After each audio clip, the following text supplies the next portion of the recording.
नमस्कार दोस्तों, स्वागत है हमारे YouTube चैनल पर। आज हम सुनाएंगे अपने काम में माहिर बनो। तो सुनने से पहले जो इस चैनल में नए हैं, मी इंस्पायर्ड चैनल को सब्सक्राइब जरूर करें ताकि आने वाले कहानी आप तक पहुंचे। तो सुनते हैं। एक बार की बात है, एक गांव में एक मूर्तिकार रहता था जो बहुत ही खूबसूरत मूर्तियां बनाया करता था। मूर्तियां बेचकर वह अच्छे खासे पैसे कमाता और इसी से अपना घर चलाया करता था। उस मूर्तिकार का 10 से 12 साल का एक लड़का भी था और वह भी अपने पिता के साथ मिलकर बचपन से ही मूर्तियां बनाया करता था। और यहाँ तक कि वह 10 से 12 साल का लड़का भी बहुत ही खूबसूरत मूर्तियां बनाता था। उसके पिता उसकी मूर्तियां देखकर बहुत खुश होते, लेकिन हमेशा उसकी बनाई हुई मूर्ति में कोई ना कोई कमी निकाल ही लेते थे। लेकिन उस मूर्तिकार का बेटा कभी भी अपने पिता की बातों से निराश नहीं होता था, बल्कि वह अपने काम को जारी रखता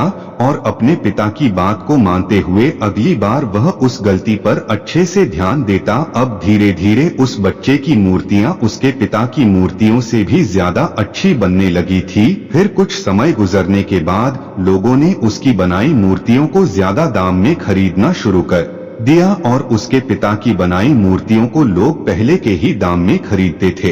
अब समय गुजरने के बाद वह लड़का बड़ा हो गया और अब वह अपने पिता से भी ज्यादा कमाने लगा, लेकिन अभी भी उसके पिता उसकी बनाई हुई मूर्तियों में कुछ ना कुछ गलती निकाल ही लेते थे। लेकिन अब उसके बेटे को यह बात अच्छी नहीं लगने लगी थी। तो एक दिन जब उसके पिता उसकी बनाई हुई मूर्ति में उसे गलती बता रहे थे कि लड़के ने गुस्से में अपने पिता से कहा कि आप मेरी बनाई हुई मूर्तियों में कमियां निकालते हैं, जैसे कि आप मुझसे भी अच्छे मूर्तिकार हैं। आपको पता है ना कि मेरी बनाई गई मूर्तियां आपकी मूर्तियों से कई ज्यादा दाम में बिकती है। इसका मतलब यह है कि मैं आपसे बेहतर और अच्छा मूर्तिकार हूं और अब मुझे लगता है कि मुझे आपके एडवाइस की कोई जरूरत नहीं है। मेरी मूर्तियां परफेक्ट होती है। उस दिन के बाद से उसके पिता ने उसे एडवाइस देना छोड़ दिया और अब वह अपने बेटे के काम में कोई भी गलती और कमी नहीं निकालते थे। कुछ दिनों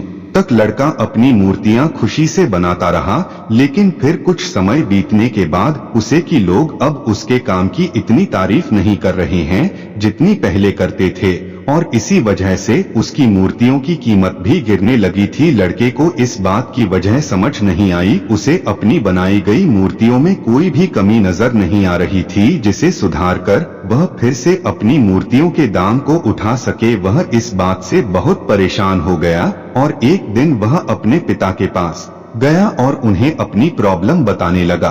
पिता ने उसकी पूरी बात सुनी और उसे कहा, मुझे पता था कि एक दिन यह तुम्हारे साथ जरूर होगा। यह सुनने के बाद बेटा हैरान हो गया और उसने कहा, क्या आपको पता था कि होने वाला है? पिता ने हाँ में सर हिलाया और कहा, क्योंकि यह मेरे साथ बहुत साल पहले हो चुका है।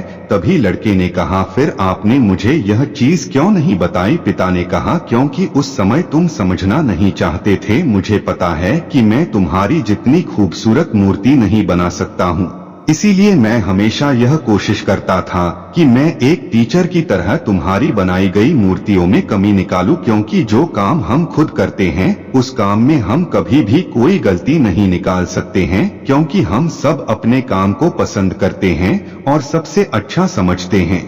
लेकिन दूसरा इंसान उन गलतियों को देख सकता है जो हम अपने हाथों से किए गए काम में नहीं देख सकते। जब मैं तुम्हारी बनाई गई मूर्तियों में गलतियां निकालता था तब तुम अपने काम से सेटिस्फाई नहीं होते थे और तब तुम अपने काम को और भी अच्छे से इम्प्रूव करने की कोशिश करते और इसीलिए तुम्हारे काम में हर दिन इम्प्रूवमेंट हो रही थी और तुम्हारी मूर्तियों की प्राइस भी बढ़ रही थी। और जब तुम अपने काम से सेटिस्फाई होने लगे और यह सोचने लगे कि तुमने जो मूर्ति बनाई है वह बिल्कुल परफेक्ट है और उसमें कोई भी गलती नहीं है, तभी तुम्हारी ग्रोथ रुक सी गई। लोग हमेशा तुमसे अच्छी मूर्तियों की एक्सपेक्टेशन रखते थे और जब तुम उनके एक्सपेक्टेशन पर खरे नहीं उतरे तब से उन्होंने तुम्हारी मूर्तियों में इंक्स लेना छोड़ दिया और इसी वजह से तुम्हारी मूर्तियों के दाम कम होने लगे और आज तुम इस सिचुएशन में पहुंच चुके हो।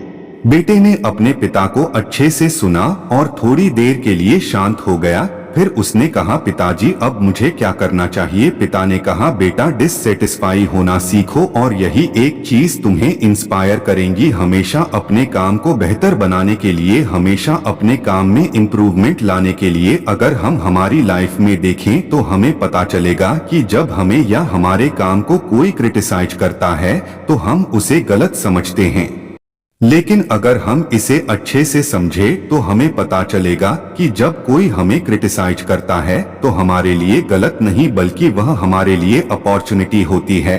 बस आपको वह चीज पॉजिटिव वे में लेना पड़ेगा। जब आपको या आपके काम को कोई क्रिटिसाइज करता है तो उसे एक फीडबैक की तरह समझो और उस गलती को फिक्स करो और अपनी प्रोग्रेस की तरफ बढ़ते रहो। तभी आप अपने काम में इम्प्रूवमेंट के रास्ते पर लगे रहोगे। चाहे दुनिया का कोई भी काम हो, उसका कोई अंत नहीं होता। हम जितना सीखते जाएंगे उतना इम्प्रूव करते जाएंगे और इंसान तभी सीखता है जब वह गलतियां करता है। तो अगर आप इस कहानी को और भी लोगों तक पहुंचाना चाहते हो तो पोस्ट को लाइक करिए, ताकि अच्छी लगी हो तो सब्सक्राइब जरूर करिए। मिलता हूं मैं अगली बार इसी तरह की कहानी के साथ। तो सब्र करो, शुक्र करो और जिंदगी में आगे बढ़ो।